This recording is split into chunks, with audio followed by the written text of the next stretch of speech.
पीछे हम लोगों ने पढ़ा था मोहम्मद हुसैन कश्मीरी, ये सब जो भी पढ़ा था मैंने पढ़ लिया था पिछले। अकबर के बारे में बहुत कुछ डिस्कस कर लिया था, चित्रकार कौन, उसके नौ जो नवरत्न थे उसके बारे में चर्चा कर लिया था। ठीक है, नवरत्न के अलावा फिर चर्चा किया था, उसने एक अपना दीन इलाही धर्म चलाया था जिसमें एकमात्र हिंदू जो था बीरबल वो इलाही धर्म को क्या एक्सेप्ट किया था। दीन इलाही धर्म के नाम पे फिर इलाहाबाद का जो प्रयागराज नाम था पहले, तो प्रयागराज का नाम चेंज कर दिया गया था और इलाहाबाद किया गया था उसी समय। ठीक है, इन सारे के बारे में हम लोगों ने चर्चा कर लिया था। ठीक है, बैरम खां 1560 से लेकर 64 तक पेटीकोट शासन बोला जाता है, क्यों बोला जाता है इसके बारे में हम लोगों ने चर्चा कर लिया था। ठीक है, क्योंकि इंपॉर्टेंट है अकबर से क्वेश्चन, बाद में हो सकता है कि गवर्नमेंट जिस तरह के चेंजेस कर रही है शायद आपके एग्जाम पॉइंट ऑफ व्यू से क्या हो, इंपॉर्टेंट ना हो, लेकिन फिलहाल छोड़ नहीं सकते हैं क्योंकि अभी इतना जल्दी नहीं होगा। एग्जाम के सिलेबस में आपको दे देगा तो फिर दिक्कत हो जाएगी, इसीलिए थोड़ा पढ़ लेके रख लीजिए, नहीं होगा तो समय छाट देंगे, सिलेबस आपका हल्का हो जाएगा। ठीक है जी, चलिए। तो अकबर के समय में ऐतिहासिक सृजन में इसको हटा देंगे, अकबरनामा। ओके, इसको हटा देना है। ठीक है, दोबारा हो गया।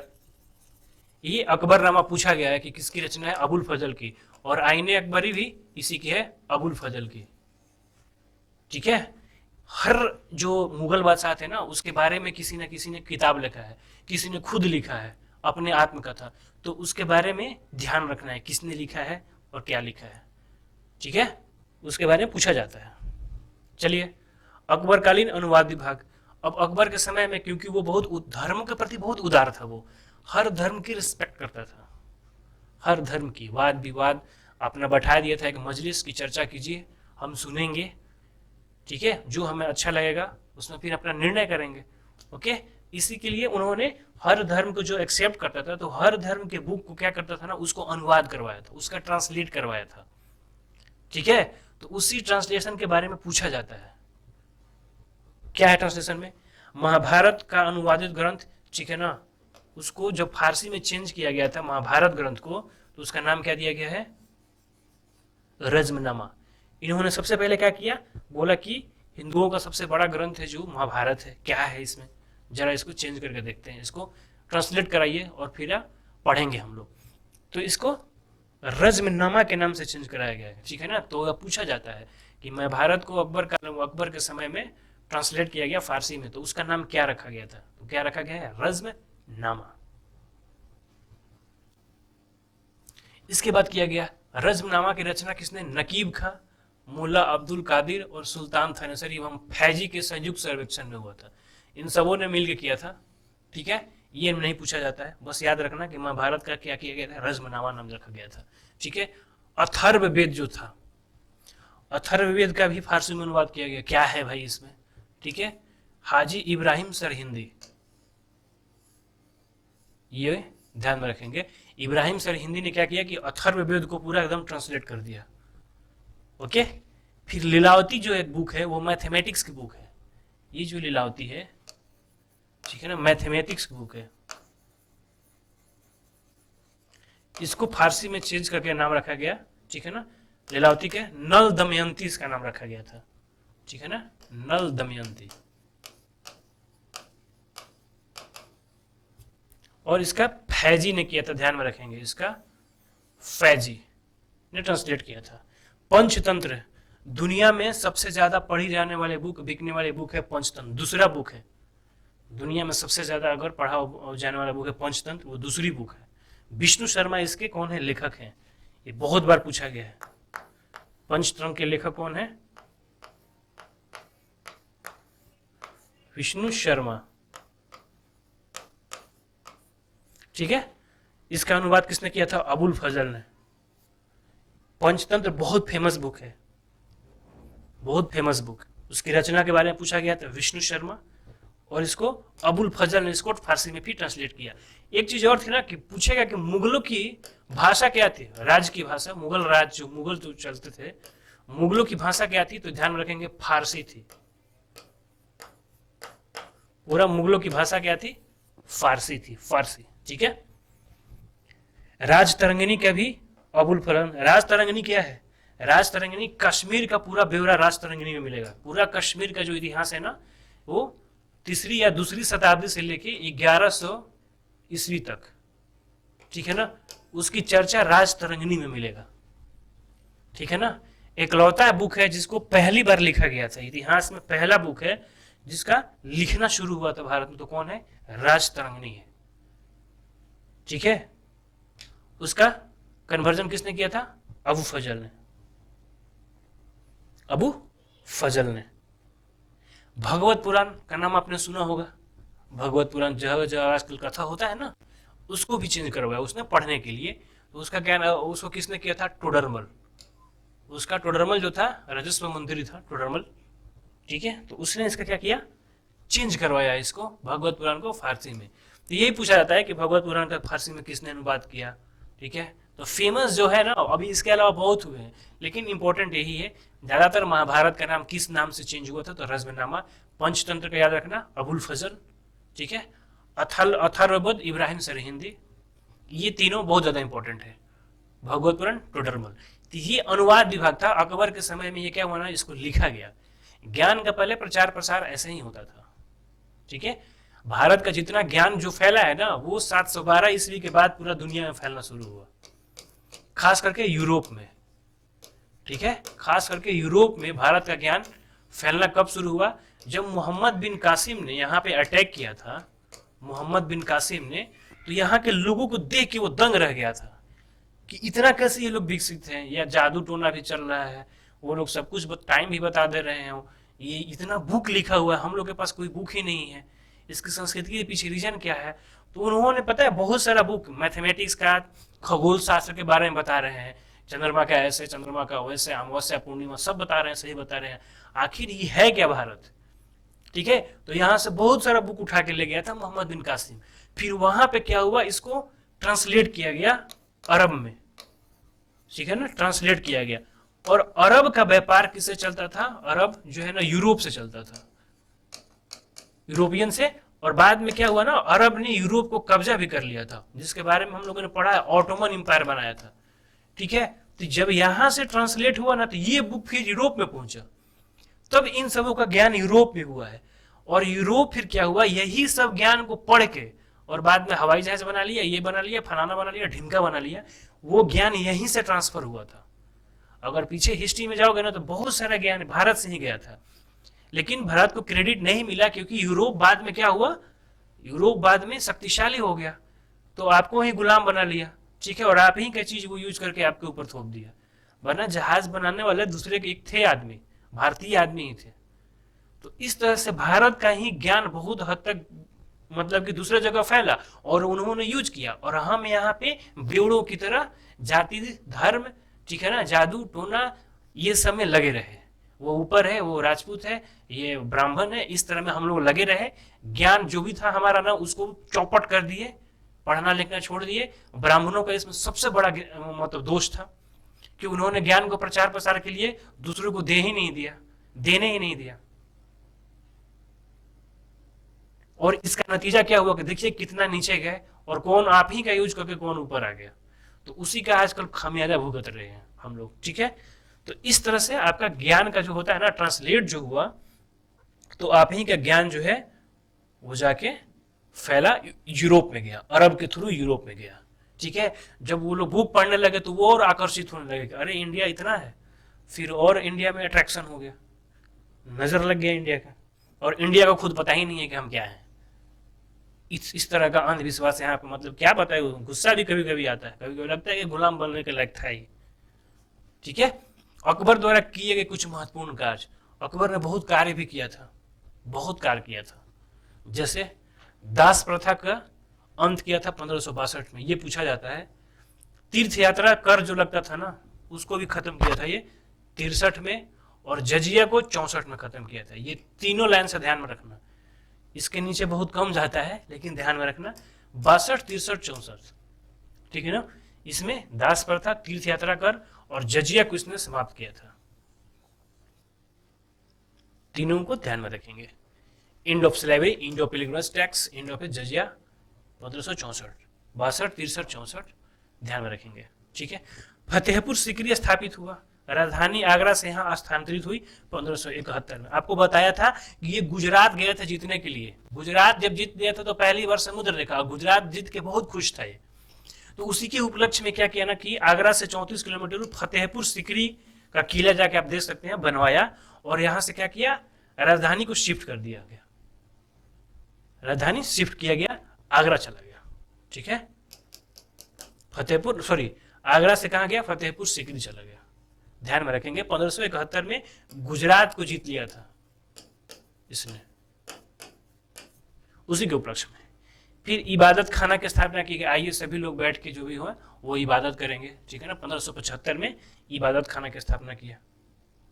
ठीक है, सभी धर्मों के लोगों को इबादत, हाँ इसमें क्या किया कि इबादत खाना में सभी लोगों को प्रवेश दे दिया कि जिसको भी जाना है उसमें जा सकते हैं, कि उसमें कोई टॉक्स मतलब कि कोई रुकावट नहीं है। अनुमति कब दिया गया, 78 में, 3 साल बाद दिया गया था। 75 में स्थापना करके बोला गया कि सभी धर्म लोग वाले लोग जाएंगे। तो थोड़ी तरह से धर्मनिरपेक्ष वाला ये थोड़ा थोड़ा धर्मनिरपेक्ष का इसमें अंश था। ठीक, सबको इज्जत करता था, सभी की बातें सुनता था, सभी धर्मों का इज्जत करता था। धर्मनिरपेक्ष का मतलब क्या होता है, जब पॉलिटी पढ़ाएंगे तो उसमें धर्मनिरपेक्ष, हिस्ट्री बहुत लंबी है, पॉलिटी इतनी नहीं चलेगी, ध्यान में रखेंगे। तो थोड़ा सब्र करके हिस्ट्री पढ़ लें, पॉलिटी, इसके बाद ज्योग्राफी लंबा है। ज्योग्राफी में उस तरह से ज्योग्राफी इंटरेस्टिंग भी है, लंबा है लेकिन बहुत इंटरेस्टिंग है। उसमें धरती, क्लाइमेट, बारिश कैसे होती है, नहीं होती है, क्यों कम हो जाती है, ठीक है ना, मानसून आपका कमजोर क्यों पड़ जाता है, थोड़ा सा पढ़ने के लिए उत्सुक हो तो बहुत मजा आएगा उसमें। भारत के बारे में जानने को मिलेगा कि भारत सोने की चिड़िया क्यों कही जाती है। अभी तो भारत भारत किए हो, लेकिन भारत में अपने अपने भारत के बारे में बोलने को बोल दिया जाए कि भारत की खूबसूरत 15 चीजें बताओ, ये 15 लाइन बताओ भारत के बारे में जो तुम जानते हो, तो पता चलेगा कि हो गया, ऊपर नीचे ईंट गिरने लगे। तो ज्योग्राफी पढ़ेंगे। ठीक है, इसके बाद आप लोगों का साइंस, जिसके लिए बहुत सारे लोग वेट कर रहे हैं कि बस साइंस होगा इसके बाद हम लोग क्या हो जाएंगे, साइंटिस्ट बनेंगे। तो ठीक है, वो भी हो जाएगा। ठीक है ना, सब होगा। चलिए, दीने इलाही की घोषणा 1582 में किया गया था, इसको ध्यान में रखना। दीने इलाही की घोषणा 1582 में।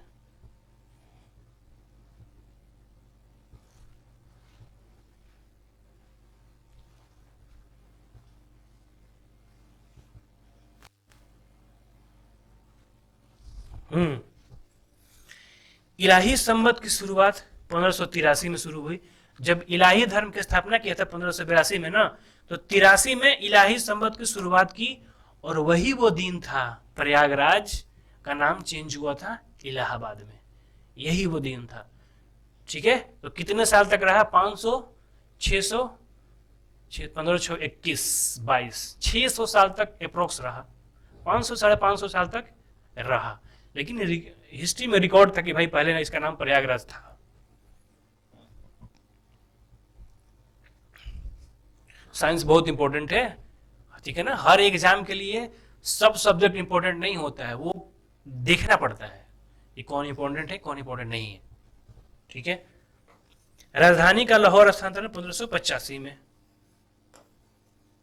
ठीक है, फिर क्या किया, पहले तो फतेहपुर सिकरी था, अब लाहौर गया 1585 में। ठीक है, ध्यान में रखेंगे, इसमें जो जो चीजें बताई जा रही है कुछ पॉइंट को ध्यान में रखेंगे, ज्यादा नहीं ध्यान में रखना है, आपको बता देते हैं ताकि हम अपने दोस्त से मुक्त हो जाए। इन तीनों पॉइंट को ध्यान में रखिएगा, शुरुआती पॉइंट को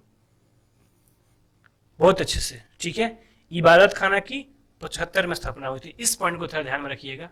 दीन इलाही धर्म कब शुरू किया था, 82 में शुरू किया था। ठीक है, इसको थोड़ा ध्यान में रखिएगा। इसके बाद बीरबल दीन इलाही धर्म का अनुयायी बनने वाला एकमात्र हिंदू था। बीरबल पहले भी हिंदू ही था। बीरबल का पहला नाम क्या था, महेश दास। क्या था नाम, बीरबल का नाम क्या था, महेश दास। ठीक है, अकबर जैसे सम्राट के क्या हुआ, उसके शासन में गया तो फेमस हो गया। ठीक है, तो उसने अपना धर्म चेंज कर लिया था, बाद में इसका नाम बीरबल रखा गया। बीरबल का स्थापत्य कला, अकबर कुछ बनवाए थे, उसके बारे में जान जाएंगे। अपने पिता का मकबरा हुमायूं का मकबरा दिल्ली में। ठीक है, ये डायरेक्ट पूछ देगा कि हुमायूं का मकबरा कहाँ है, दिल्ली में है। इसको याद करने का एक और भी तरीका है कि बहादुर शाह जफर को जब निकाला, जो छुपा हुआ था 1857 की क्रांति में, वो हुमायूं के मकबरा में ही छुपा हुआ था, दिल्ली में ही है। तो पूछा जाता है कि हुमायूं का मकबरा कहाँ है, दिल्ली में है। ठीक है। लाल किला, आगरा का जो लाल किला, यहाँ का लाल किला की बात नहीं कर रहा हूँ, दिल्ली के नहीं, ठीक ना। आगरा का लाल किला जो है उसने बनवाया है कौन, किसने, अकबर ने। ठीक है। अकबरी महल और जहांगीरी महल इतना इंपॉर्टेंट नहीं है, ठीक है, इसको आप लोग छोड़ सकते हैं, ज्यादा फोकस नहीं भी करेंगे तो ठीक है, ये ध्यान में रखिएगा। आगरा वाला लाल किला कंफ्यूजन के लिए देता है कि लाल किला सुनेगा, अगर थोड़ा सा डीप नहीं पढ़ाएगा तो मार देगा शाहजहां। ठीक है। लाहौर का किला इसने बनाया था, इलाहाबाद का किला इसी ने बनवाया, आगरा इलाहाबाद इसी ने किला बनवाया है। ठीक है। दीवाने आम दीवाने खास फतेहपुर सिकरी में, दीवाने आम में आम लोगों के बैठ के बातें सुनता था दीवाने आम में, और दीवाने खास में कुछ खास व्यक्तियों को वो बुलाता था इबादत पे, चर्चाएं करता था। तो दीवाने आम और दीवाने खास, ठीक है, इसकी स्थापना इसने किया था। ठीक है। खजाना महल पंचमहल फतेहपुर सिकरी इतना इंपॉर्टेंट नहीं है, ठीक है, पंचमहल को थोड़ा ध्यान में रखिएगा। ये पूछा जाता है कि कौन चीज कहाँ पे है, और इसको स्टैटिक जीके बोला जाता है, और स्टैटिक जीके पहाड़ पर से कूद के नहीं आता है, स्टैटिक जीके यहीं से निकलता है, इसी में से काट छाट के। ठीक है। तो पंचमहल पूछ देगा कहाँ पे है, ठीक है ना। महारानी मरियम का महल फतेहपुर सिकरी में, ध्यान में रखना कि फतेहपुर सिकरी ही ज्यादा जगह था ना जहां पे ये, क्योंकि फतेहपुर सिकरी किला बनवाया था। बहुत, आज भी जाओगे तो बहुत क्या बना, लाजवाब है, आज भी जाओगे लाजवाब है। तो ज्यादातर आपको जो आर्किटेक्चर मिलेगा ना वो फतेहपुर सिकरी के आसपास मिलेगा, देख लेना। तो इसीलिए मैंने सीरियली लिखवाया है ताकि आपको याद करने में आसानी हो जाए। जोधा भाई, इनकी जो पत्नी थी, ठीक है ना, उनका महल ही बनवाया है, बीरबल का ही महल वहीं पे बनवाया था। ठीक है। जोधा भाई का, बीरबल उतना नहीं पूछा जाता है, इसको ऐसे में रखे ना, कोई दिक्कत नहीं है। लेकिन जो पढ़ने वाले हैं, बहुत सारे बच्चे सीरियस है ना, कुछ बच्चे बहुत सीरियस होते हैं, जो जितना पढ़ा रहा हूं वो पढ़ लेंगे, तो भाई उनके बारे में भी सोच के चलना है। और जो थोड़ा काट छट के चलने वाले हैं उनके बारे में भी सोचना है। जो बहुत सोचने वाले हैं, सोच रहे हैं कि और भी आगे कुछ करेंगे, उनके बारे में भी सोचना है। तो सारा कुछ ध्यान में रखते हुए हम पढ़ा रहे हैं। बुलंद दरवाजा पूछा जाता है फतेहपुर सिकरी में, ध्यान में रखिएगा। निर्माण किसने कराया था, अकबर ने। सलीम चिश्ती का दरगाह इसलिए फेमस हो जाता है कि इसका बेटा जो भी हो रहा था ना, अकबर का पहले जो भी बच्चा हो रहा था वो डेथ कर जा रहा था, सब मर गए थे। इसके बाद ये सलीम चिश्ती के पास, उस समय फतेहपुर सिकरी में ये बहुत बड़े संत थे, फकीर थे, ठीक है ना, तो उन्हीं के पास गया है और तब मन्नत उन्नत मांगी है उनके, जाके कुछ जो भी करना हो। बेचारे गए हैं सलीम चिश्ती के पास, अकबर साहब खुद चल के गए हुए हैं, उनको बुलाए नहीं थे। फिर जाके उनसे प्रार्थना हाथ जो जोड़ा है कि क्या चल रहा है हमारे लाइफ में, तो फिर उनके मन्नत से क्या हुआ, उनका बेटा हुआ जिसका नाम जहांगीर है, लेकिन नाम रखे थे सलीम। सलीम इन्हीं के नाम पर रखे थे। तो जब ये डेथ किए थे इनका भी दरगाह बनाए थे। तो ये फतेहपुर सिकरी के हैं, तो फतेहपुर सिकरी में सब फतेहपुर सिकरी, ध्यान में रखिएगा। और अकबर 40 खंभों का महल इलाहाबाद में इन्होंने बनवाया था, ध्यान में रखेंगे। अब जो चीज पढ़ाया गया है उसको अब फिगर से देख लें। ये है आपका बुलंद दरवाजा, दुनिया का सबसे बड़ा दरवाजा है अभी तक, बुलंद दरवाजा आपको दिख रहा है, ठीक है। दीवाने खास खास लोग आके बैठेंगे इसमें और चर्चाएं होंगी, आपको दिख रहा होगा, ठीक है। ये क्या है, फतेहपुर सिकरी का किला, ठीक है। चाहता तो और भी व्यू आपको दिखा सकता था, ठीक है, लेकिन इतना ही देख लें। ये फतेहपुर सिकरी का किला है, बहुत खूबसूरत है यार, आराम से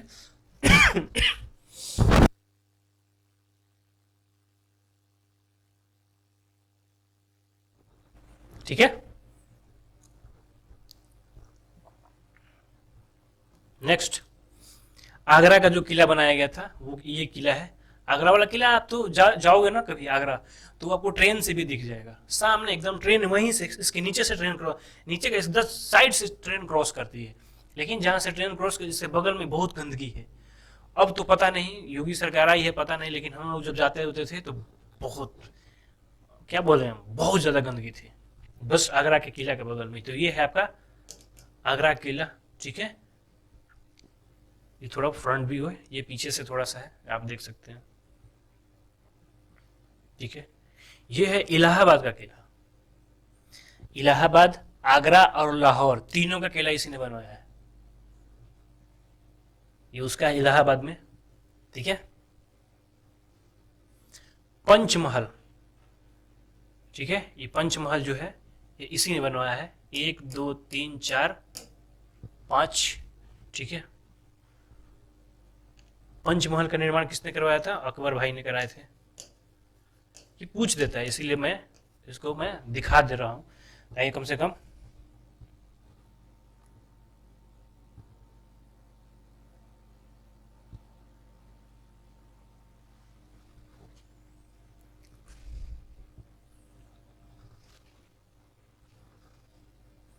ये है दीवाने आम हॉल।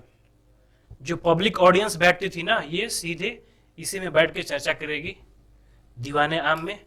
ठीक है, और आज भी इसमें दीवाने आम में क्या है, थोड़ा आम लोग जाएंगे जिनका कोई काम धंधा नहीं था, आम पब्लिक। और आज भी यहाँ पे इसमें निठल्ले लोग जाते हैं, कपल्स जो भी जाते हैं निठल्ले, वो यहीं पे बैठ के अपना गुफ्तगू करते हैं। तो आज भी ये दीवाने आम ही है। ठीक है,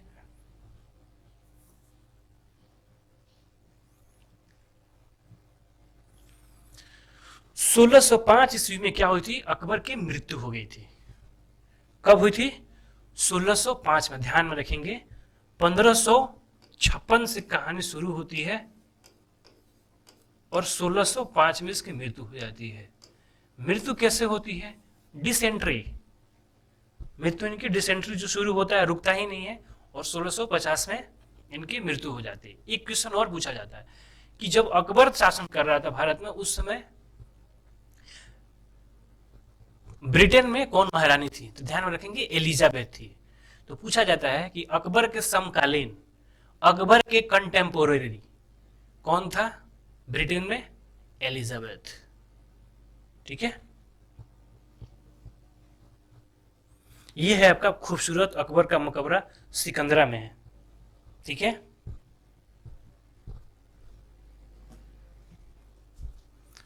नक्काशी देख रहे हो, बहुत अच्छी है। ओके,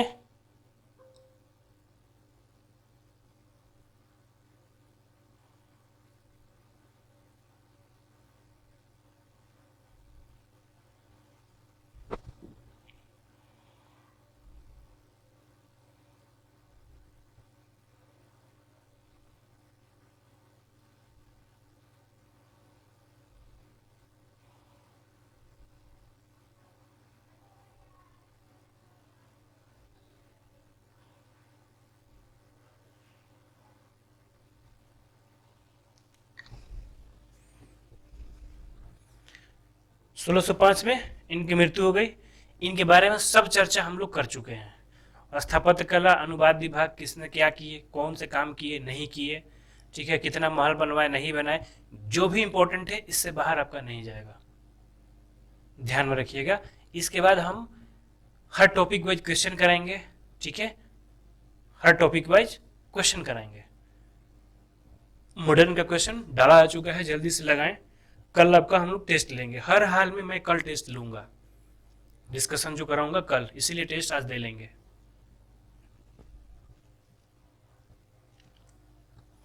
अब मुगल एम्पायर, जब आपको दिखाए थे, जब बाबर था, हुमायूं था, तब कितना था, और अकबर के समय में कितना हो गया। अकबर के समय में देख लो, यहां से यहां पहुंच गया, यहां से यहां पहुंच गया है। देखो किस तरह से बढ़ रहा है मुगल एम्पायर। हुमायूं को दिखाया था ना आपको, कहां था हुमायूं? हुमायूं में और अकबर बाबर में कितना छोटा था।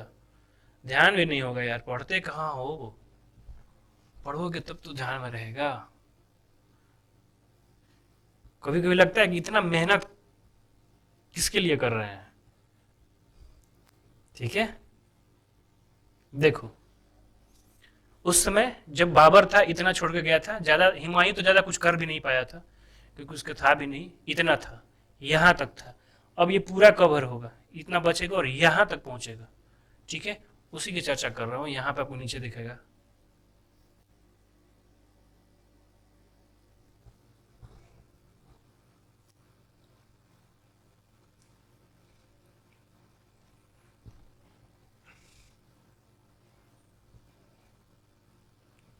अब देखो कहां तक पहुंच गए। ठीक है, तो धीरे धीरे मुगल देखना कैसे आगे बढ़ रहे हैं।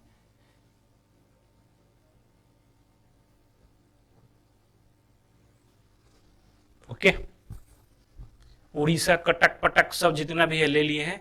अभी अगली जो बारी है वो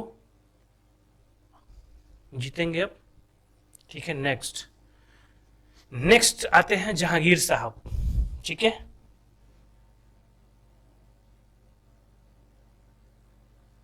ओके, वेट।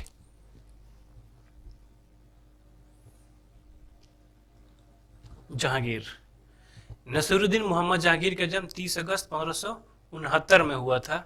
आपको बताए कौन है जहांगीर, जिसका नाम क्या है, सलीम। ठीक है, अकबर का बेटा सलीम। ठीक है, इसके पहले बहुत सारे और भी थे जहांगीर से भी पहले, लेकिन क्या था, मर चुके थे सभी के सभी। ओके, तो जहांगीर भाई साहब एक बचते हैं। जहांगीर एक ऐसा शासक था कि वो अकबर को ही चैलेंज कर दिया था, अकबर के शासनकाल में ही विद्रोह कर दिया था। और अकबर के एक नौरत्न थे, कौन, कोई गिनती नहीं है। अकबर का नौरत्न थे अबुल फजल। ठीक है, अबुल फजल को इसने मरवा दिया था। ठीक है, अबुल फजल को जैसे ही मरवाया गुस्से में हो गए, कौन, अकबर भाई, ये तूने क्या कर दिया, मेरा नौरत्न को खत्म करा दिया। ठीक है, इसके बाद क्या हुआ था, गुस्से में ये इसका जो बड़ा बेटा था ना खुसरो, उसको क्या बोलते हैं कि ये अगला शासक ये बनेगा। ठीक है, अगला शासक इसको घोषित कर दिया जाता है। बाद में फिर मन्नतें होती हैं, बातें बातें होती हैं, तब फिर ये शासक बनता है। ठीक है, तो जैसा करोगे ना वैसा पाओगे। फिर जैसे ये शासक बनते हैं तो इनका जो बड़ा बेटा है वो इनके खिलाफ विद्रोह कर देगा। इसीलिए कर्म करते वक्त ध्यान दीजिए कि क्या कर रहे हैं, क्योंकि पलट के आपके ऊपर आएगा। ठीक है, तो 1569 में इनको जन्म होता है। जहांगीर के बचपन का नाम सलीम था। सलीम, मुगले आजम सलीम, और अनारकली, वो सलीम यही था जहांगीर। लेकिन अनारकली और सलीम की जो कहानी है ना, इतना मतलब कि डाइवर्स है, कहीं कुछ मिलता है, कहीं कुछ मिलता है, कहीं कुछ मिलता है। तो इसीलिए आपको हिस्ट्री के क्वेश्चन में नहीं मिलेगा अनारकली के बारे में कभी। ठीक है, इसीलिए कि फैक्ट जानकारी उसकी नहीं मिलती है। जो सबसे जो महत्वपूर्ण जिसको माना जाता है, मतलब थोड़ा सा ऑथेंटिक माना जाता है, वो ये था कि अनारकली जो थी ना, वो इन्हीं के दरबार में, अकबर के दरबार में जो थी, नृत्यांगना थी, ऐसा बोला जाता है, बहुत खूबसूरत थी। ठीक है, और ये भाई साहब उस समय कितने साल के थे, 12 से 13 साल के थे, ऐसा बताया जाता है। इनको क्या हुआ, उनसे प्रेम हो जाता है दिन भर। ये तो पहली बात ये था कि बहुत दिन के बाद इकलौता बेटा अकबर का था, बहुत मेहनत के साथ क्या हुआ था, ये क्या पैदा हुए थे, तो बहुत इनको क्या था, इज्जत मिल रहा था, बहुत लालन पोषण जो इसको किया जा रहा था। ये क्या करने लगे, अकबर सोच रहा है कि भारत का सम्राट बनेगा, ये अनारकली के पीछे घूम रहा है दिन भर। ठीक है, तब इसको जब पता चलता है तो अनारकली को क्या करता है अकबर, वो देश से निकलवा के ईरान तक उसको भेजवा देता है। ठीक है, कि भागो यहाँ से, ईरान इसको हटाओ। बाद में वो बीमारी से मर जाती है जैसे बोला गया है, और उसका फिर बाद में उसका मकबरा ये तैयार करवाता है। ठीक है, 1569 में शायद। ठीक है, और वहीं पे बोलता है और लिखा भी है कि ऐ खुदा, अगर एक बार उसका मुझे मतलब कि चेहरा दिखा दोगे तो मैं कयामत के दिन तक तुम्हारा शुक्रगुजार रहूंगा। ये उसने लिखवाया वहां पे कि ऐ खुदा, कि अगर तुमने एक बार उसका फिर से मुझे चेहरा दिखा देगे तो मैं कयामत के दिन तक मैं तुम्हारा शुक्रगुजार रहूंगा।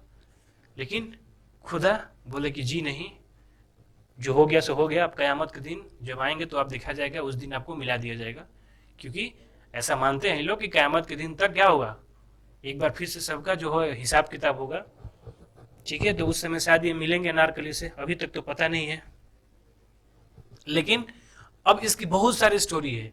एक समय बोला जाता है कि अनारकली जो थी, बोले ना कि 5-10 स्टोरियाँ हैं, ठीक है ना, उसके चक्कर में मत पड़ो, पागल हो जाओगे, कौन सा स्टोरी को माने कौन सा स्टोरी को नहीं माने। कोई बोला गया है कि उसको दीवार में चुनवा दिया गया था, उसी समय चुनवा दिया था, ठीक है, महल बना के दीवार में चुनवा दिया था।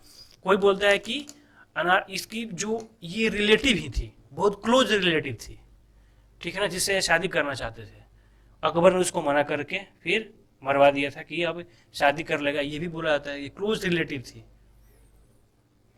ठीक है। फिर क्या बोला जाता है कि अनारकली जो थी वो अकबर की ही कोई पत्नी थी, ठीक है, उसका नाम कुछ और बताया गया है, कुछ और नाम था उस समय उसका, जिसकी चर्चा की गई है, ठीक है। और वो ऐसे तो राजा की बहुत सारी पत्नियां होती थी ना, फेमस जो है जिसको राजा खूब मान रहा है उसकी चर्चा इतिहासकारों ने लिख दिया, जिसके बारे में नहीं लिखा तो नहीं पता है, तो उसी की पत्नी थी। बाद में अनारकली को इससे प्रेम हो जाता है, एक ऐसा कहानी आता है, और मानो कहानी कितना मानोगे, ठीक है। लेकिन मुगले आजम लोगों ने जो देखा है उस पर लोग बिलीव करते हैं, लेकिन बता देते हैं कि पूरा फैक्ट नहीं मिल पाता है, फैक्ट बहुत कम मिल पाता है, ठीक है। इसके बारे में ज़्यादातर इतिहासकार जो लिखते हैं ना, वो 1611 में जो आता है, एक पुर्तगाली से आता है, वो लिखता है इसके बारे में। तब तक पिछले 11 साल पहले ये सब कहानी हो गई रहती है, ठीक है ना, 11 या 12 साल पहले वो चुनवा दी गई होती है, ठीक है। तो इसका कोई सबूत नहीं मिलता है इतिहास के दृष्टिकोण से, आज जान लीजिए ये बात को। तो सलीम भाई आगे जाकर जहांगीर बनेंगे। सलीम का पहला विवाह कहाँ होता है? आमेर के, ठीक है ना, जयपुर के राजा भगवान दास की पुत्री मानबाई, ठीक है।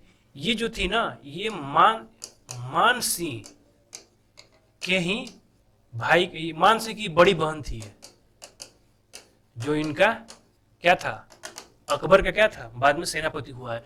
और इसी फैमिली में भी एक शादी हुआ है अकबर का भी, अकबर की भी शादी भी हुई थी ना, वो इसी फैमिली में हुई थी।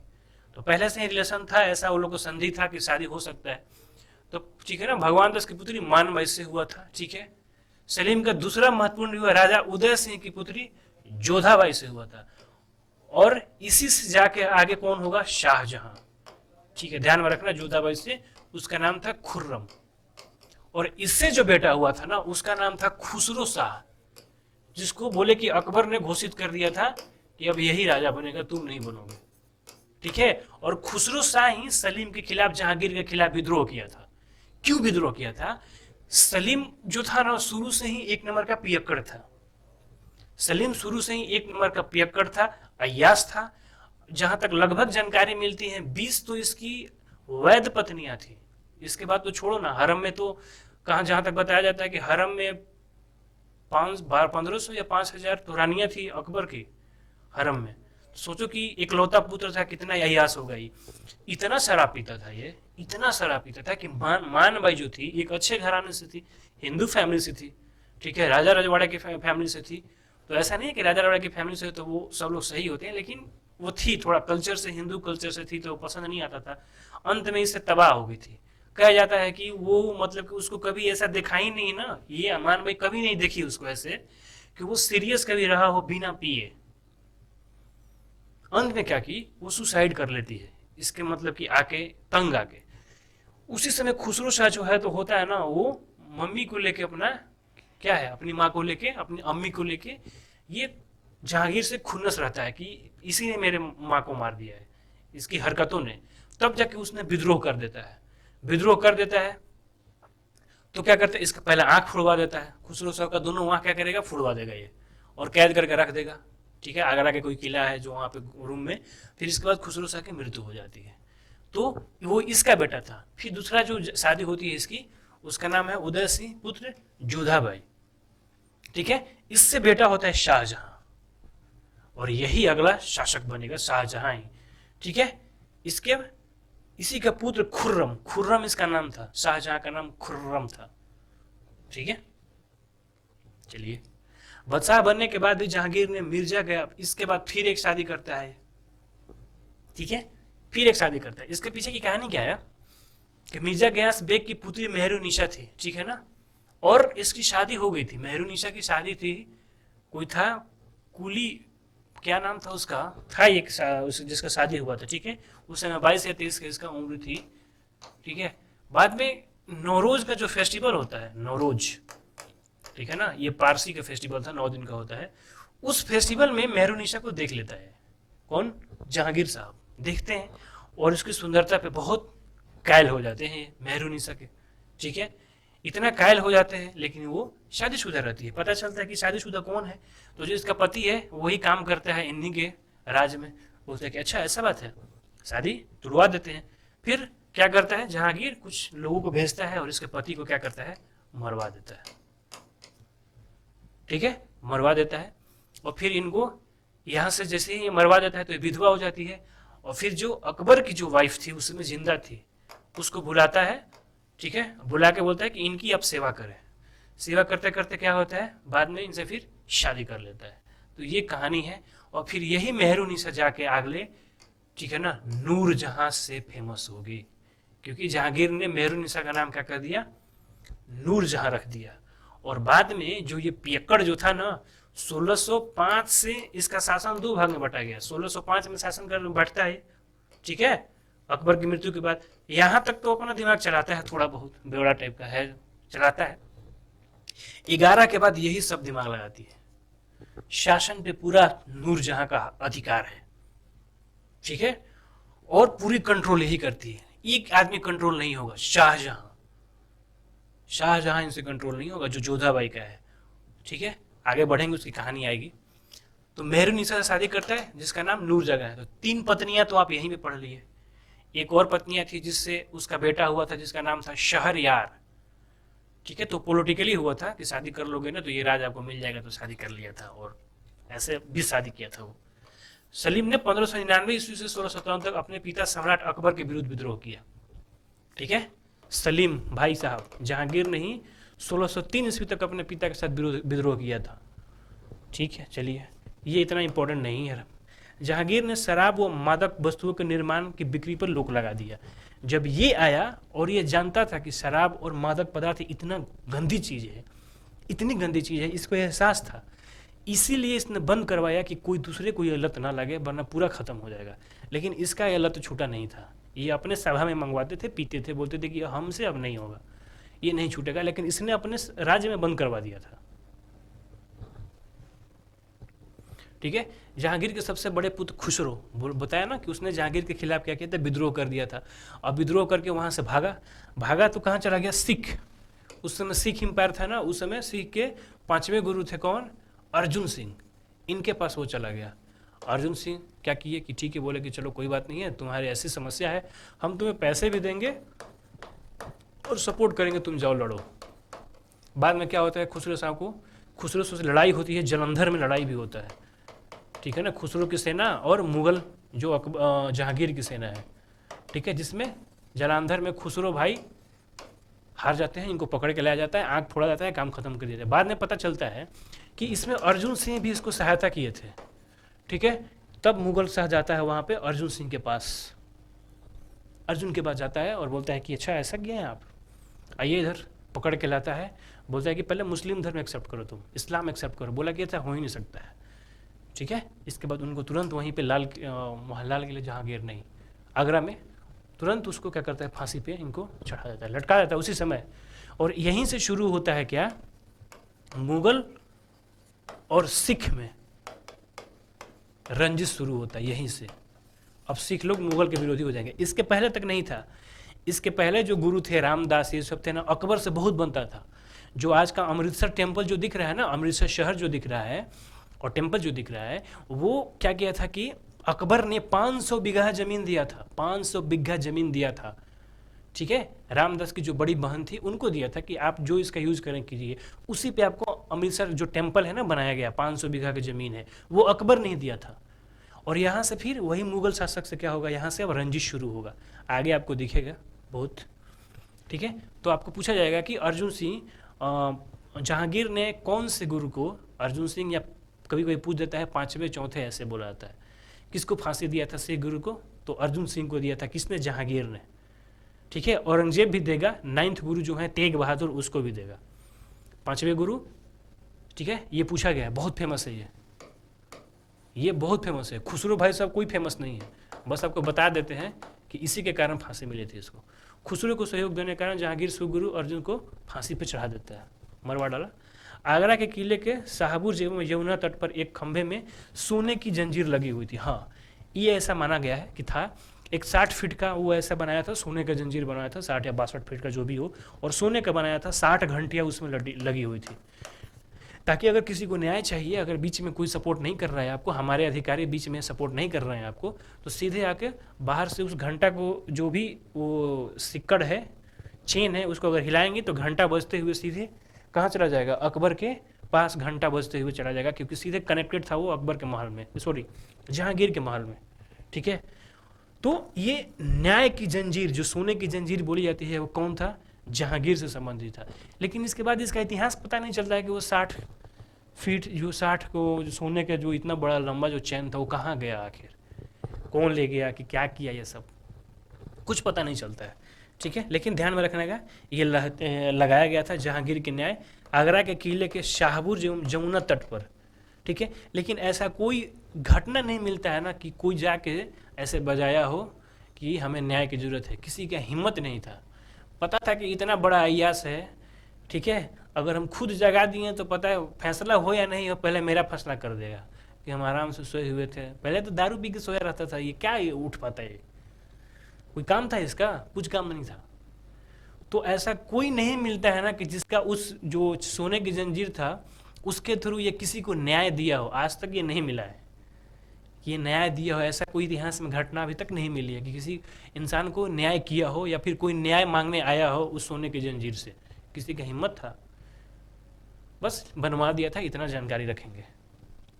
ठीक है, तो सोने की जंजीर या न्याय प्रिय की जंजीर बोला जाता है, जहांगीर के शासनकाल में था।